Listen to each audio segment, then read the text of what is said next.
नाम लेके गाना गाना तो देखिए भैया बहुत गलत है। नाम लेके अगर कोई गाना गा रहा है, देखिए नाम लेके गाना गाने का भी एक रीजन होता है। जैसे किसी फिल्म में हीरोइन का नाम, कोई पर्टिकुलर हीरोइन का नाम मान लीजिए माइक है, माइक हो गया हीरोइन का नाम, तो उस फिल्म में आप माइक का नाम लेके गा सकते हैं। लेकिन ऐसे किसी का भी नाम लेके गा देना ये बहुत गलत है, इसका हम विरोध करते हैं। गाना तो आप लोग बताएंगे कैसा लगा गाना आप लोगों को? बस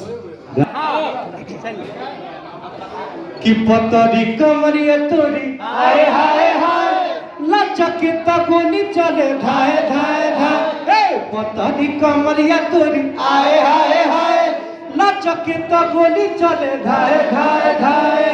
क्या बात है। साथ में